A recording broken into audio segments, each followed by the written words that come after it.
and it is acting a little finicky today.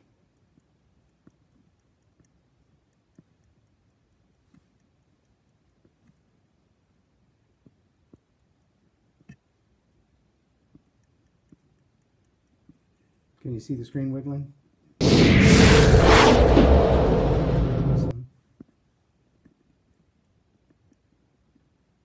There it is.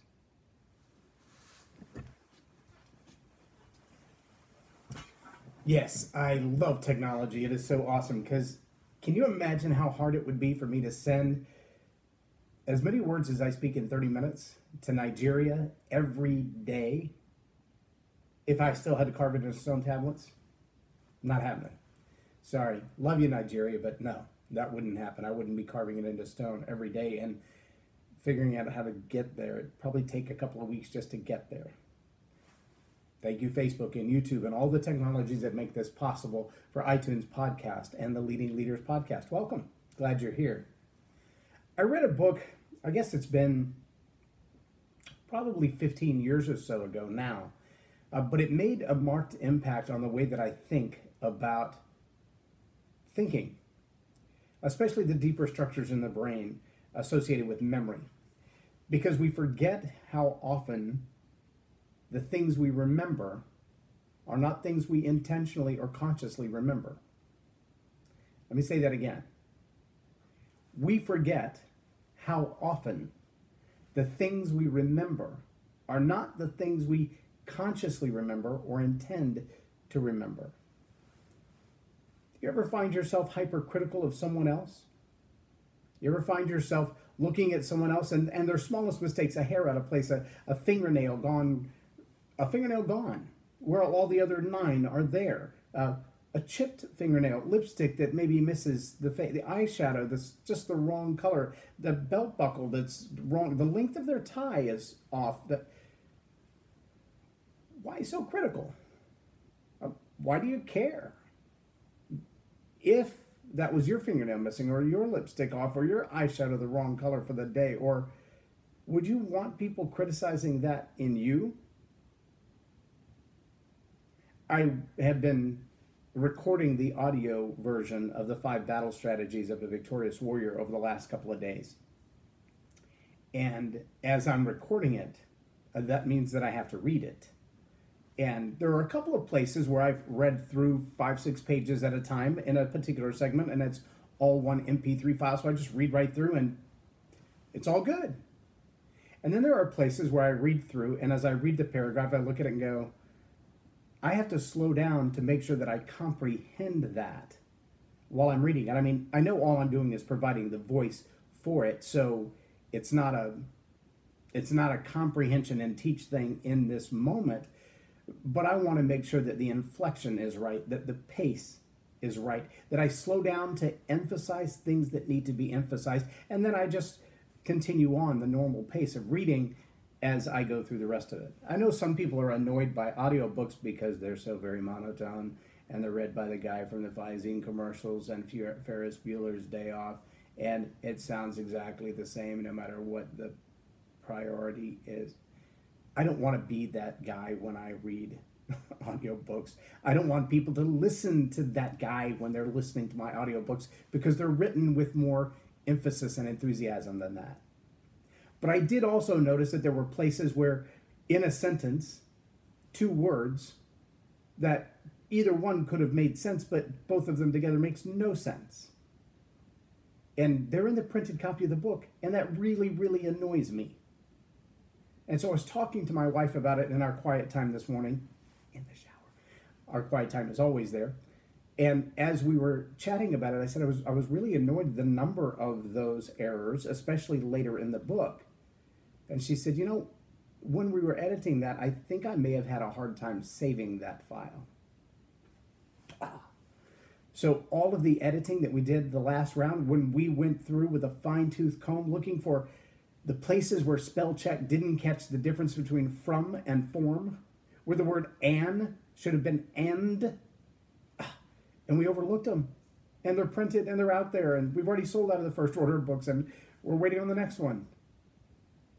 Now's the time to catch it, though, I guess, before we place the next big order.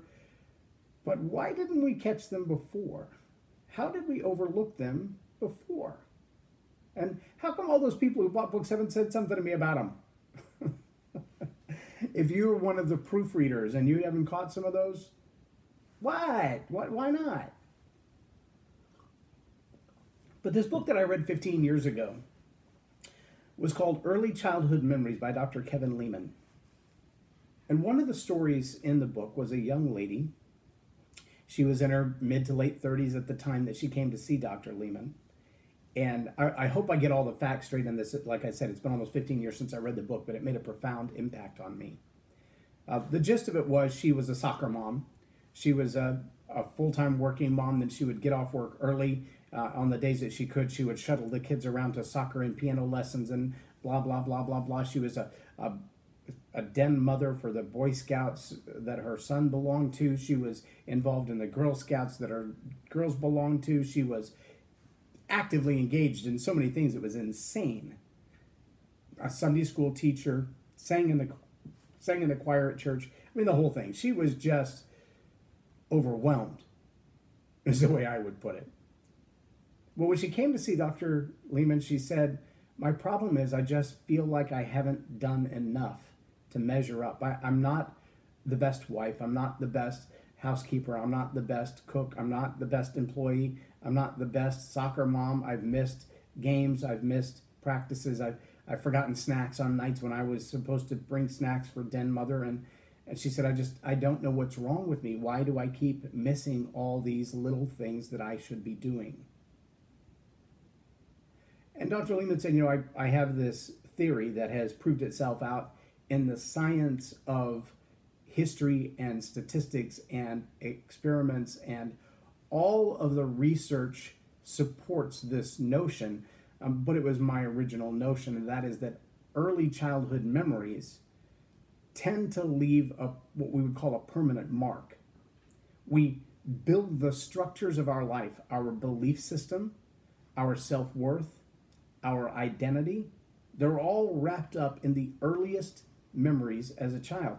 Not the ones that somebody told you about. Not the events that someone keeps telling at Christmas every year, which is 3 days away. Can you believe it? Not the events that people tell you every year, but the ones that you remember being involved in. And she said, I've never really thought about that. And he said, well, tell me your earliest childhood memory. And she pondered for a few minutes, and she started in on a couple, and he said, that sounds like somebody might be telling it third person. She said, yeah, I think I remember hearing that one a lot. He said, well, tell me something that you remember being involved in, that you remember the emotions of the moment. And so she began telling a story of how her dad was a traveling salesman, and he was always on the road. And when he came home one particular weekend, he parked his car, and he'd been out on the road for several days at a time, and he was just exhausted. And he parked his car in the driveway, and it was filthy, and he went in to take a nap. And so when she came outside and saw his car, her little 3.5-year-old self decided, Daddy's car's a mess, I'm going to clean it. And so she got a bucket and she got a sponge and she cleaned Daddy's car. I'm going to guess probably the best any 3-year-old could possibly clean it. And then she woke Daddy up from his nap to say, Daddy, come see what I did. She was so proud of herself. She knew he was exhausted. She knew it would be a huge gift for him. She was so proud of the work that she had done. And he walked out the door. He took one look at the car, and without saying a word, he went back in, changed clothes, got a hose and a bucket, and rewashed the whole car. And as she told this story to Dr. Leman, she just sat there in tears as she realized how badly it hurt her that the greatest gift she could give her father was rejected. That her work for her father wasn't good enough. And so now here she is 35 years later, still carrying the pain of no matter how much effort I put in, I'm not good enough. I don't measure up. I can't deliver the goods. And maybe you find yourself struggling with what nowadays they call the imposter syndrome. You've reached this level in your job, in your career, in your own self-employment, in your teaching and training and coaching and your leading, where you look out and you think, The minute they discover what I know about myself, they're going to call me a fraud. There's no way I belong here. I don't have the training for this. I don't have the education for this. I'm not good enough to be in this position, but here I am. It can be a false sense of humility. It can also be a false sense of pride. And on either way, it's a little bit dangerous to find yourself in that place where you look at what you're doing, the goods you're delivering, the product you're delivering, the things that you've accomplished, and say, I'm not worthy of this. I'm not this good. I'm not this smart. I don't know how I got here. If you find yourself in that place, chances are others have recognized in you a greatness you have a hard time accepting. Others have seen in you intelligence that you're not willing to claim. Others have seen in you excellence and achievement and success that you're ashamed of. If that's the case, can I challenge you today to step back for a moment and ask your Heavenly Father, is there a chance that I'm right where I'm supposed to be? But also ask yourself this question. Am I hypercritical of others because I envy their success? Am I willing to overlook my own mistakes because I want to be found competent? I don't want anyone to see my mistakes. Are you a perfectionist because of something that happened early in your childhood when it just wasn't good enough? Or are you set up for success? You understand what you need. You understand where your shortcomings might be, but you're willing to work on those. You're teachable. And you know that you've surrounded yourself with people who not only see, but also believe the very best about you. Let me give you one little nugget. I love the way John Maxwell says it. He says, see everyone else as a 10. What he means by that is when you have reached a level where your influence is pretty broad, and in some people's lives, it's very deep, where the words that you speak to them make a tremendous impact on their quality of life and their decisions to move forward or their failure, their willingness to just give up. If you've reached that point in life as an influential leader, there are probably people around you who struggle daily with being hypercritical of others, trying to overlook their own mistakes at the same time, living with the imposter syndrome. They're not sure that they have reached the level that they've actually reached. They don't feel confident that they've reached that level. And as John says, make everyone a 10, meaning look at them and give them the benefit of the doubt. Give them the benefit of the doubt. Also give them some of your belief. Lend them some belief. Believe in them and let them know that. Because if the imposter syndrome and critical of others and trying to overlook their own mistakes is all rolled into one, you have a chemical mixture waiting to be a disaster. It's kind of the perfect storm of failure waiting to happen because it's right on the brink of self-sabotage. How do I know? Because I've been there. I've been in those places where I just wanted to sweep every mistake under the carpet. I wanted to point out everybody else's mistakes because it was easier for them to see someone else's mistakes than they weren't looking at mine. And all the while I felt like I wasn't really good enough to be in this position. That's why I wanted to hide my mistakes and redirect everybody else's attention. I don't tell you these things for pity. I don't tell you these things for you to be critical of me. Lord knows I have enough of that in myself. But I do tell you these things because I know where the real life struggles are. I've been there. I go back there on a daily basis.